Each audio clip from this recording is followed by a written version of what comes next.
Hello dear students, welcome to English Gateway.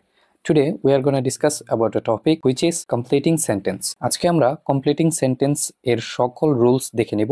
তোমরা এই পিডিএফটা যদি সংগ্রহ করে পড়ো, মাত্র 8টা রুলস যদি তোমরা পড়তে পারো এবং মাথায় রাখতে পারো, তাহলে তোমাদের এইচএসসির কমপ্লিটিং সেন্টেন্সের সকল রুলস শেষ হয়ে যাবে। এখন কথা হচ্ছে যে আমরা অন্যান্য বই বা অন্যান্য ক্লাসে দেখে থাকি যে অনেকগুলো রুলস পড়ায়। এখন আমার এখানেই মাত্র 8টা রুলস কেন?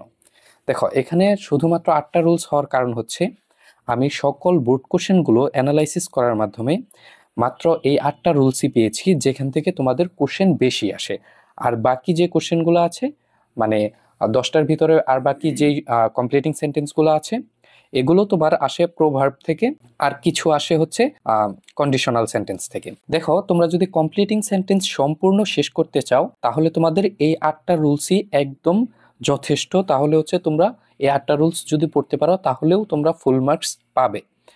এখন দেখো, আমি এইটা অ্যানালাইসিস করে মাত্র 8টা রুলস বের করার মেইন কারণ হচ্ছে যাতে তোমাদের অতিরিক্ত রুলস পড়ে মাথায় একদম বুঝাই না করতে হয়, সেই জন্যে। তো দেখো, আর দেরি না করে শুরু করি। তো আজকে তোমাদের সম্পূর্ণ ক্লাসটি জুড়ে আমি আছি সীমান্ত, পড়াশোনা করছি ঢাকা ইউনিভার্সিটিতে, আর আমার কলেজ ছিল BAF শাহীন কলেজ, ঢাকা। দেখো, প্রথমে আমাদের 1 নাম্বার রুলস হচ্ছে ইট ইজ টাইম এবং ইট ইজ হাই টাইম। দেখো, এখানে ইট ইজ টাইম এবং ইট ইজ হাই টাইমের যে রুলসটা আছে, এটা কিন্তু তোমাদের ভেরি ভেরি ভেরি 100% ইম্পর্টেন্ট। এখান থেকে কোশ্চেন থাকবেই, এবং এখান থেকে শুধু এইচএসসি না, তোমাদের এইখান থেকে অ্যাডমিশনেও কোশ্চেন একদম 100% থাকবে। এটা মাথায় রেখো যে এখান থেকে এইচএসসি এবং অ্যাডমিশন দুটোতেই কোশ্চেন আসে। এখন দেখো, আমরা হচ্ছে ইট ইজ টাইম অথবা ইট ইজ হাই টাইম যদি থাকে তাহলে কিভাবে কমপ্লিটিং সেন্টেন্সটা সলভ করব। দেখো, ইট ইজ টাইম এবং ইট ইজ হাই টাইম দুইভাবে থাকতে পারে। ইট ইজ টাইম অথবা ইট ইজ হাই টাইমের সাথে একটা সাবজেক্ট থাকতে পারে, অথবা ইট ইজ টাইম এবং ইট ইজ হাই টাইম শুধু থাকতে পারে। এখন দুইটার ক্ষেত্রে দুই নিয়ম। এখন আমরা হচ্ছে একটা উদাহরণ দেখার মাধ্যমে যদি এটা দেখি তাহলে বিষয়টা আরেকটু সহজ হয়ে যাবে। লক্ষ্য করো, এখানে বলা হয়েছে ইট ইজ টাইম অথবা ইট ইজ হাই টাইমের সাথে যদি সাবজেক্ট থাকে তাহলে আমাদের দ্বিতীয় অংশে ভার্বের পাস্ট ফর্ম এবং বাকি অংশ লিখতে হবে। যেমন দেখো, এখানে বলা আছে ইট ইজ টাইম, এখানে 2 নাম্বার এক্সাম্পলটা দেখো, ইট ইজ টাইম বলা আছে এবং তার সাথে একটা সাবজেক্ট দেয়া আছে দে। এখন দেখো, যদি তোমাদের এরকম থাকে যে it is time, it is high time অথবা ইট ইজ টাইম, তার সাথে একটা সাবজেক্ট দেয়া আছে, তাহলে তোমাদের সরাসরি ভার্ব দিয়ে শুরু করতে হবে। অর্থবোধক একটা ভার্ব দিবা, অবশ্যই ভার্বের V2টা দিবা, এবং তারপর বাকি অংশ তোমরা নিজেদের মতো অর্থ অনুযায়ী করে ফেলবা। যেমন দেখো, it is high time they started for the station, মানে হচ্ছে এইটাই উপযুক্ত সময় তাদের স্টেশনের জন্য রওনা হওয়ার। এখন তোমাদের আরেকটা বিষয় বলে রাখি, কমপ্লিটিং সেন্টেন্স করার জন্যে তোমাদের সব থেকে বেশি ইম্পর্টেন্ট হচ্ছে, অনেক জায়গায় দেখবে এমন জায়গায় শূন্যস্থান দেয়া থাকে যেখানে একটি ওয়ার্ড, তোমরা যদি একটি ওয়ার্ড ইউজ করো তাহলেই তোমাদের মনে হবে যে কমপ্লিটিং সেন্টেন্স হয়ে যাচ্ছে। কিন্তু কমপ্লিটিং সেন্টেন্সের যেই কোশ্চেনটা আছে সেখানে দেখবে ওরা একদম স্পেসিফিক্যালি বলে দেয় ফ্রেজ অ্যান্ড ক্লজ ইউজ করতে। আর ফ্রেজ অ্যান্ড ক্লজ কখনোই একটি ওয়ার্ডের মাধ্যমে হতে পারে না। তোমাদের যতই মনে হোক যে কমপ্লিটিং সেন্টেন্সের শূন্যস্থানে একটি ওয়ার্ড দিলেই সেন্টেন্সটা কমপ্লিট হয়ে যাচ্ছে, তবুও তোমরা একটি ওয়ার্ড দিতে পারবে না, দিলে ওইটা ভুল হবে। তোমাদের অবশ্যই কমপক্ষে 2টি ওয়ার্ড ইউজ করতে হবে অথবা 2টির বেশি ওয়ার্ড ইউজ করতে হবে, অর্থাৎ 2+ ওয়ার্ডস, অর্থাৎ তোমাদের 2টির বেশি ওয়ার্ড ইউজ করতে হবে। এটি সব সময় মাথায় রাখবে। এখন দেখো, মেইন নিয়মটা হচ্ছে ইট ইজ হাই টাইম বা ইট ইজ টাইমের সাথে যদি সাবজেক্ট থাকে তাহলে আমরা শুরু করব হচ্ছে ভার্বের পাস্ট ফর্ম দিয়ে, তারপর হচ্ছে আমরা এক্সট্রা কিছু ওয়ার্ড অ্যাড করে দিব, তাহলে আমাদের কমপ্লিটিং সেন্টেন্স হয়ে যাবে। আবার দেখো, এইখানে বলা হয়েছে ইট ইজ টাইম অথবা ইট ইজ হাই টাইম শুধু যদি থাকে তাহলে আমরা শুরু করব টু প্লাস ভার্বের বেস ফর্ম দিয়ে, অর্থাৎ টু চেঞ্জ। দেখো, এখানে বলা আছে টু চেঞ্জ, এইভাবে শুরু করব, টু প্লাস ভার্বের বেস ফর্ম, এটা দিয়ে আমরা শুরু করব। যদি তোমাদের হচ্ছে শুধুমাত্র ইট ইজ টাইম অথবা ইট ইজ হাই টাইম থাকে। ওকে, আশা করি তোমরা এই নিয়মটা বুঝতে পেরেছো। এখন আমরা রুল নাম্বার 2তে চলে যাব। 2 নাম্বার রুলসে বলা আছে লেস্ট যুক্ত সেন্টেন্সের নিয়ম। দেখো, লেস্ট যুক্ত সেন্টেন্সে যাই থাকুক তোমরা পরবর্তী অংশে শুড অথবা মাইট ইউজ করবে। অনেকেই অনেকেই লিস্ট যুক্ত সেন্টেন্স আর it is high time sentence এইখানে গুলিয়ে ফেলে। অনেকেই মনে করে it is time, it is high টাইমের পর শুড দিয়ে শুরু করতে হবে। এটা মাথায় রাখবে, ইট ইজ হাই টাইম বা ইট ইজ টাইমের পর কখনোই শুড হয় না। শুড এবং মাইট একমাত্র হয় লিস্ট এর ক্ষেত্রে। যেমন দেখো, the officer was sympathetic to the peon lest he should go away. Officer তার পিয়নের সাথে সিম্প্যাথেটিক আচরণ করে বা সহানুভূতিশীল আচরণ করে, কেননা নয়তো সে চলে যেতে পারে। এখন দেখো, এখানে আমরা সাবজেক্ট ইউজ করেছি, তারপর শুড ইউজ করেছি। এখানে আমরা চাইলে মাইট ইউজ করতে পারতাম। এখন মেইন রুলসটা হচ্ছে, যেইখানে তোমরা লিস্ট দেখতে পারবা পরবর্তী অংশে তোমরা শুড অথবা মাইট ইউজ করবা। শুড অথবা মাইট দুইটার যে কোনো একটা ইউজ করলেই তোমাদের কমপ্লিটিং সেন্টেন্স হয়ে যাবে। এবং এর জন্য একটা সাবজেক্ট এবং হচ্ছে বাকি অংশ তোমরা ইউজ করতে পারো। যেমন দেখো, আমরা আরেকটি উদাহরণের মাধ্যমে দেখিনি বিষয়টা, তাহলে আরেকটু ক্লিয়ার হয়ে যাবে। যেমন দেখো, the house owner treated the servant well. দেখো, হাউস ওনার বা বাড়ির মালিক হচ্ছে সার্ভেন্ট বা চাকরের সাথে খুব ভালো ব্যবহার করে। লিস্ট, দেখো এখানে লিস্ট আছে। তোমরা একটা জিনিস মনে রাখবা, কমপ্লিটিং সেন্টেন্স হোক বা গ্রামারের যে কোনো টপিকই হোক, তোমাদের কোশ্চেনের ভিতর এমন একটা ক্লু বা হিন্ট দেওয়া থাকে যেটা দিয়ে তোমরা ওইখানে রুলসটা অ্যাপ্লাই করতে পারবা। যেমন দেখো, এই দুইটা সেন্টেন্সে এখানে লিস্ট হচ্ছে এই ক্লু। আবার এর আগে আমরা যেই উদাহরণটা দেখলাম, এখানে হচ্ছে it is time, it is high টাইমটা হচ্ছে ক্লু, যেটা ধরে আমরা হচ্ছে এটা সলভ করব।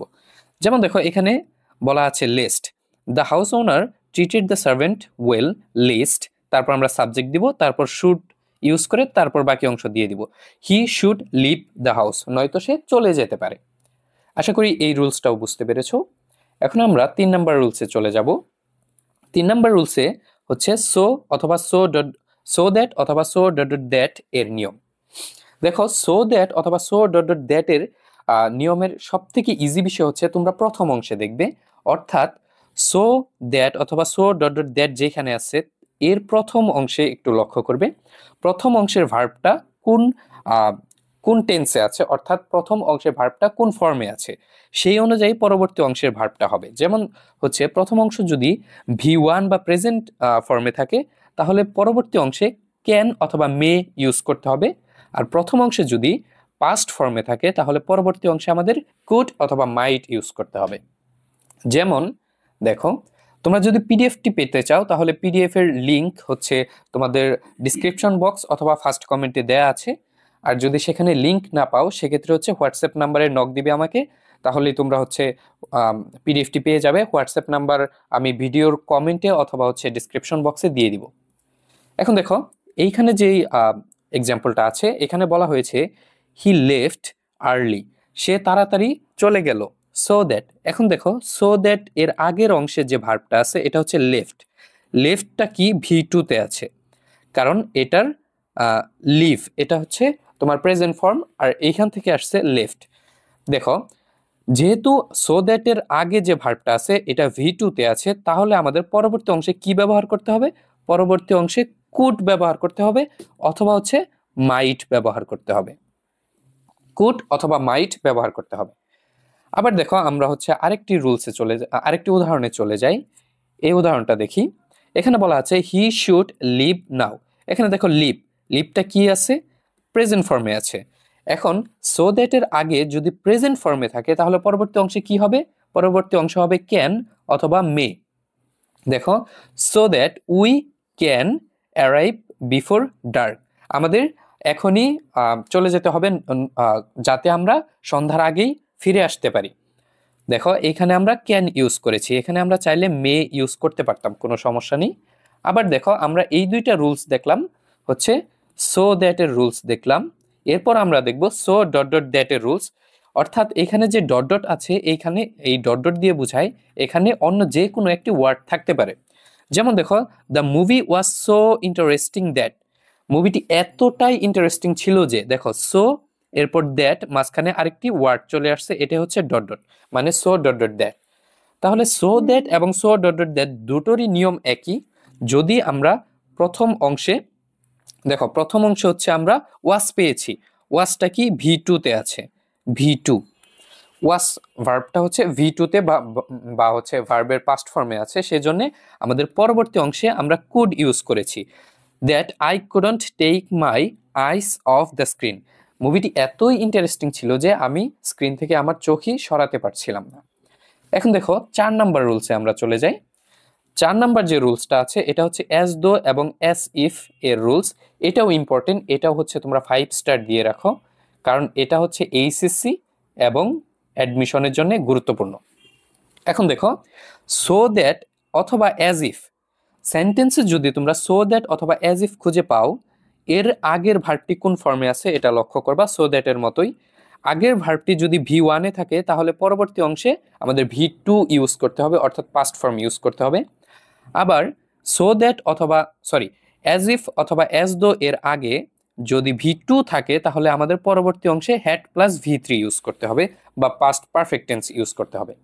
যেমন দেখো এখানে উদাহরণ দেওয়া আছে হি টক্স, এখানে টক্সটা হচ্ছে কি V one, he talks as if he knew everything. দেখো এইখানে টক্স অর্থাৎ ভার্বের প্রেজেন্ট ফর্ম আছে বলেই আমরা পরবর্তী অংশে নিউ ইউজ করেছি, অর্থাৎ ভি টু বা হচ্ছে ভার্বের পাস্ট ফর্ম ইউজ করেছি। আর নিউ এর প্রেজেন্ট ফর্ম হচ্ছে নো, জানা। আবার দেখো অ্যাজ দো অ্যাজ ইফ এর আগে যদি ভি টু থাকে অর্থাৎ হি টকড, দেখো সেম উদাহরণ, দুই জায়গাতে সেম উদাহরণ। হি টকড সে বলেছিল, অ্যাজ ইফ যেন, হি হ্যাজ নোন এভরিথিং সে সকল কিছুই জানে। দেখো আমরা এখানে একটু লক্ষ্য করলে তোমরা দেখতে পারবা এখানে টক্স ছিল সেজন্য আমরা এখানে নিউ ইউজ করেছি, আর এখানে টকড আছে বলে আমরা পরবর্তী অংশে ইউজ করেছি হ্যাজ নোন, অর্থাৎ ভার্বের had plus V three use করেছি। আচ্ছা এইখানে হচ্ছে এখানে একটু টাইপিং মিস্টেক হয়েছে, এখানে হ্যাজ হবে না, এখানে হবে হ্যাড, হি হ্যাড নোন। ওকে, আশা করি এটা বুঝতে পেরেছো। তবে একটা জিনিস লক্ষ্য রাখবে, তুমি কোনো কিছু হতে চাচ্ছ বা হচ্ছে কেউ কোনো কিছু হতে চাচ্ছে বা কাল্পনিক কোনো অতীত বোঝাচ্ছে, এই ক্ষেত্রে অয়ার ইউজ হবে, এটা মনে রাখবে। এই ক্ষেত্রে অয়ার ইউজ হবে। যেমন দেখো দ্য ম্যান টক্স, মানুষটি এমনভাবে কথা বলে যেন হি ওয়ার এ টিচার সে একজন শিক্ষক ছিল। দেখো কোনো কিছু হওয়া বা থাকা এটা কাল্পনিক অর্থে বোঝালে এখানে ওয়ার হবে, অন্য কোনো কিছু হবে না। এখানে আমরা চাইলে যদি আমরা রুলস অনুযায়ী যাইতাম তাহলে হচ্ছে এখানে ওয়াজ হওয়ার কথা ছিল যে হি ওয়াজ এ টিচার, কিন্তু ওয়াজ হবে না, এখানে হবে ওয়ার। কেননা কাল্পনিক অতীত বোঝাতে আমাদের সবসময় ওয়ার ইউজ করতে হয়। আর বাকি যে দুইটা উদাহরণ আছে, যেমন he talks as if he were a leader, he pretended as though he had not spoken, এই দুটোই হচ্ছে আমাদের আগের নিয়মেই হয়েছে। তোমাদের আবারও বলছি তোমরা পিডিএফটা সংগ্রহ করার জন্য আমাকে হোয়াটসঅ্যাপে নক দিতে পারো বা হচ্ছে ডিসক্রিপশন বক্সে লিঙ্কটা চেক করতে পারো। আর তোমাদের ইংরেজির যাবতীয় যে কোনো প্রবলেমের জন্য তোমরা আমাকে যে কোনো সময় হোয়াটসঅ্যাপে নক দিতে পারো। আর হচ্ছে তোমরা যদি আর সামনে যে কোনো টপিকের যে কোনো ক্লাস চাও, হচ্ছে ইংরেজি রিলেটেড যে কোনো ক্লাস তোমাদের যদি দরকার হয়, সেক্ষেত্রে হচ্ছে তোমরা একটু চ্যানেলটা ঘুরে আসবে। আর নয়তো হচ্ছে যদি চ্যানেলে ভিডিও সেটা না পাও যে টপিকে ক্লাস চাচ্ছ, তাহলে আমাকে হোয়াটসঅ্যাপে একটু নক দিয়ে বলবে যে ভাইয়া আমি এই টপিকের উপর ভিডিও চাই।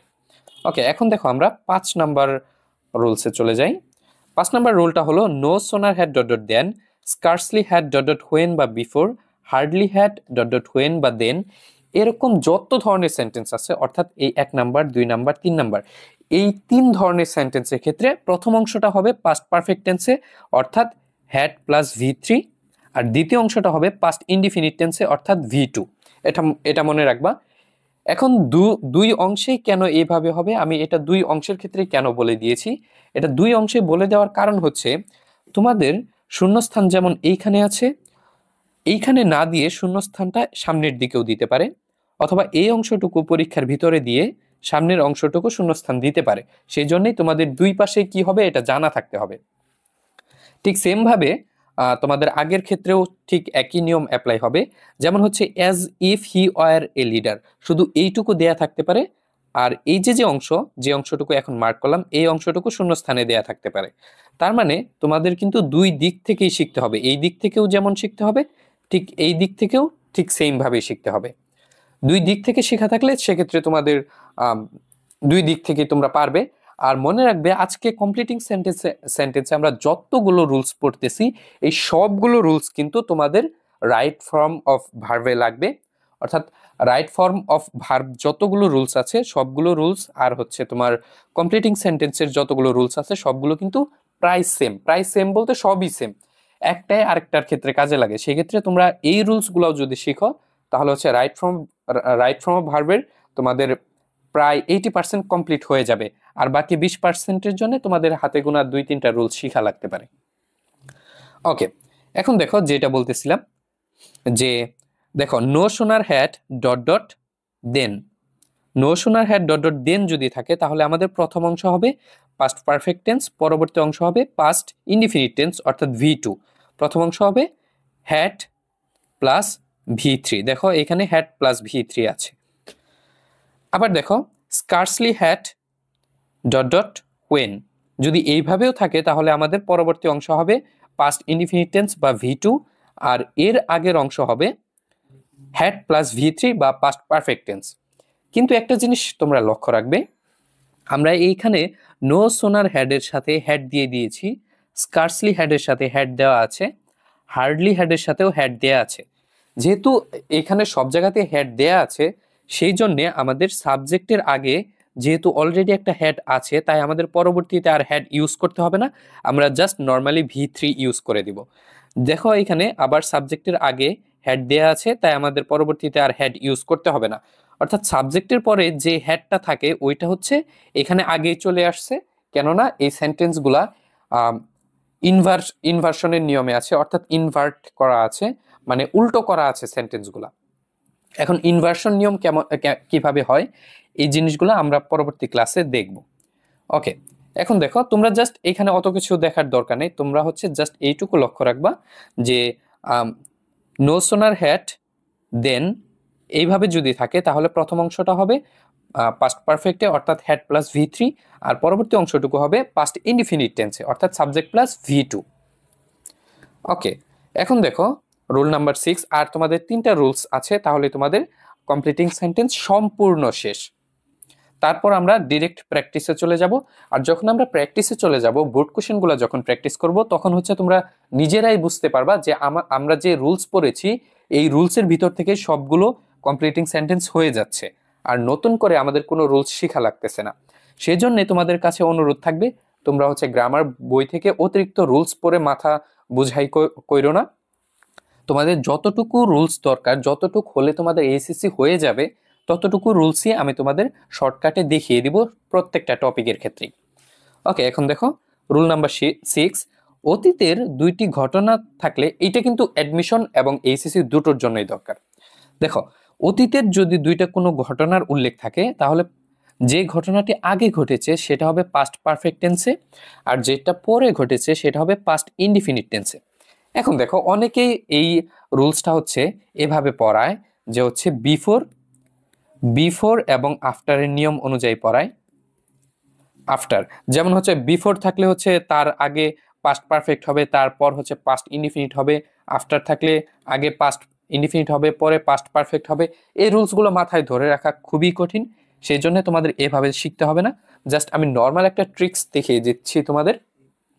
সেটা হচ্ছে অতীতের যদি 2টা ঘটনার উল্লেখ থাকে তাহলে যেই ঘটনাটা আগে ঘটেছে সেটা হবে পাস্ট পারফেক্ট টেন্স, আর যে ঘটনাটা পরে ঘটেছে সেটা হবে পাস্ট ইনডিফিনিট টেন্স। যেমন দেখো এখানে একটা উদাহরণ দেওয়া আছে। ওকে, এই উদাহরণটা ভালোভাবে লক্ষ্য করো। The patient had died before the doctor came, মানে হচ্ছে ডাক্তার আসার আগেই রোগীটি মারা গেল।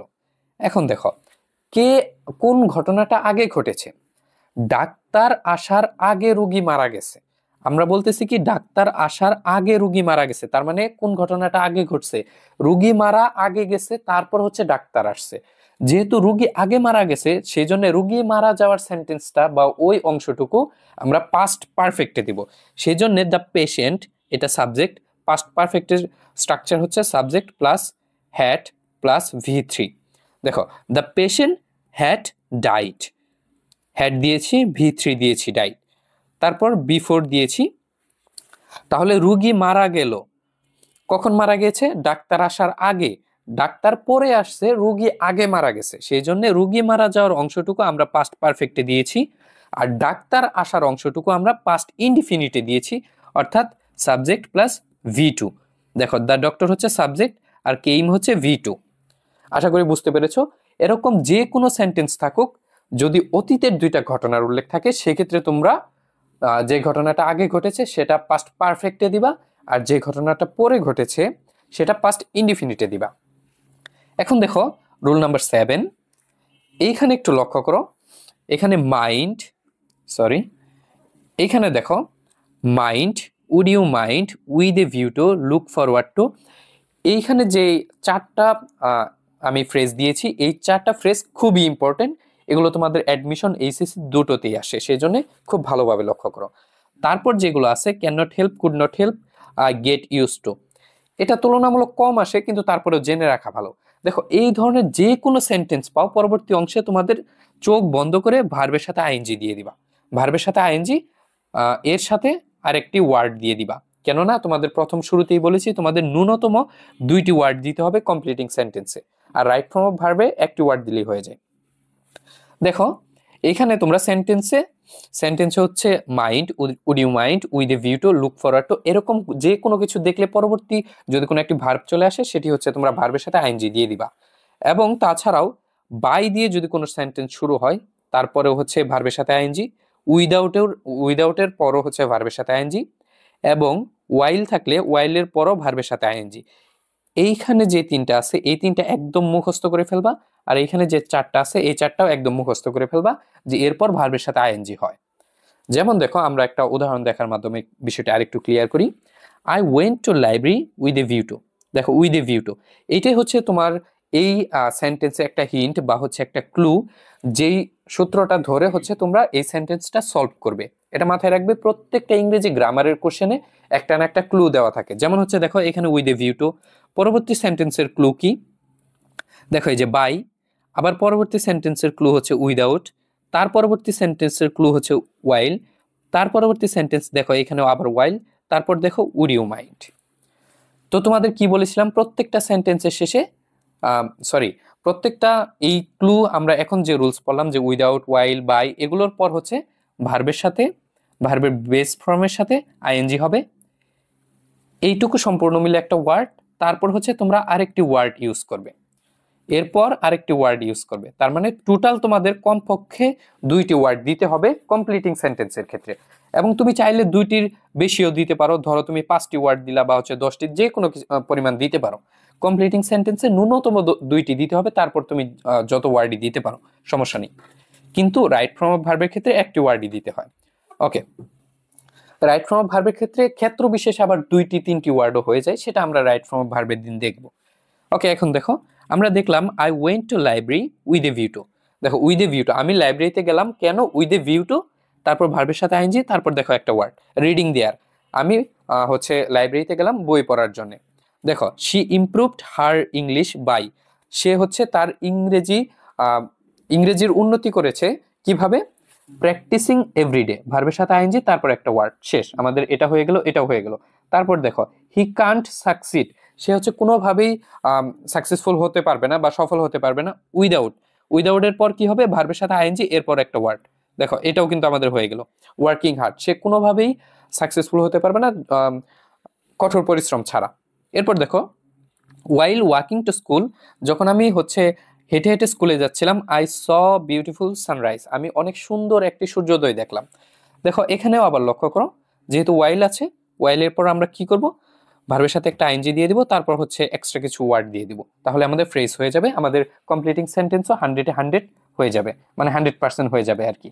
এরপর দেখো she was texting on her mobile, সে হচ্ছে তার মোবাইল ফোনে হচ্ছে টেক্সট করতেছিল, ওয়াইল টকিং টু মি, যখন সে আমার সাথে কথা বলছিল তখন সে মোবাইল ফোনে টেক্সট করতেছিল। দেখো এখানেও ওয়াইলের পর ভার্বের সাথে আইএনজি, তারপর একটা ওয়ার্ড।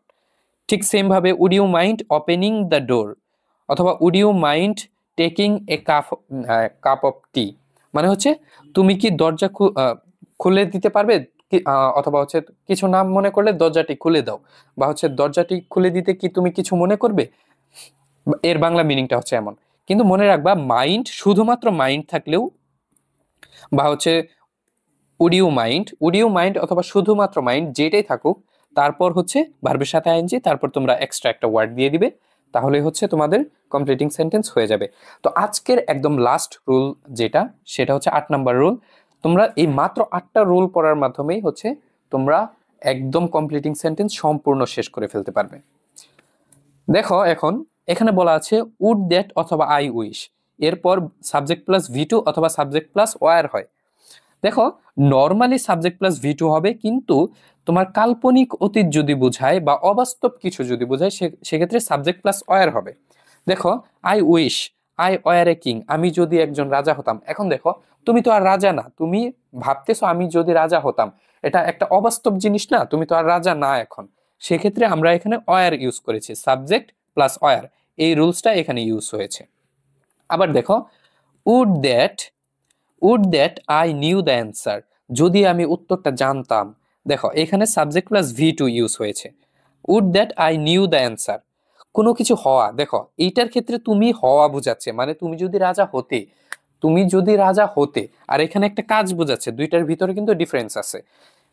প্রথম ক্ষেত্রে বোঝাচ্ছে তুমি কিছু হতে চাচ্ছ কিন্তু সেটা কাল্পনিক, সেক্ষেত্রে আমরা হচ্ছে, দাঁড়াও এক মিনিট আমি এটা মুছে নিই। ওকে, দেখো প্রথম অংশে হচ্ছে তুমি কোনো কিছু হতে চাচ্ছ আর সেটা কাল্পনিক, এক্ষেত্রে ওয়ার ইউজ হবে।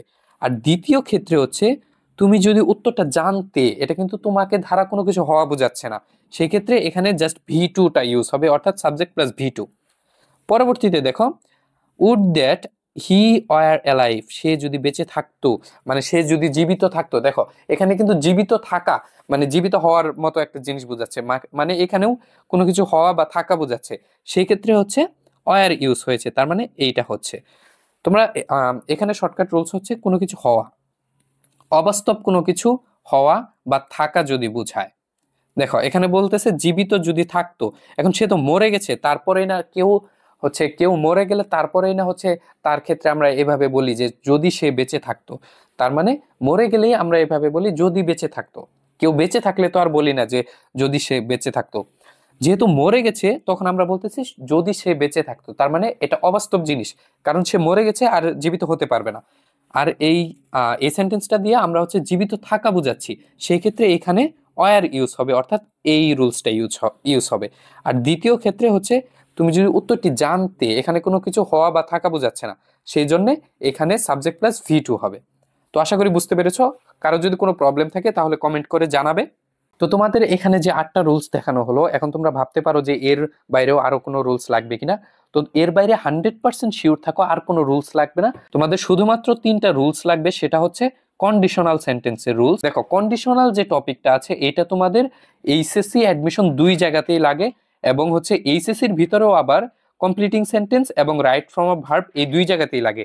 যেহেতু কন্ডিশনাল সেন্টেন্সটা খুবই গুরুত্বপূর্ণ, মাত্র 3টা রুলস আছে, সেই জন্য আমি কন্ডিশনাল সেন্টেন্সের উপর একদম আলাদা একদম পৃথক করে হচ্ছে একটা ক্লাস দিব। তোমরা হচ্ছে এই 8টা রুলস পড়ার পর ওই কন্ডিশনাল সেন্টেন্সের ক্লাসটা করে নিবে, তারপর আশা করি তোমাদের আমি 100% গ্যারান্টি দিতে পারি আর কোনো রুলস তোমাদের লাগবে না। আর হচ্ছে কয়েকটা প্রভার্ব তোমাদের মুখস্থ রাখতে হবে, মানে প্রবাদ প্রবচন যেগুলা ওইগুলা মুখস্থ রাখতে হবে। সেটা আমি গুরুত্বপূর্ণ যে প্রভাবগুলো আছে সেগুলোর লিঙ্ক হচ্ছে আমি ডিসক্রিপশনে দিয়ে দিব, তখন সেখান থেকে তোমরা দেখে নিবা।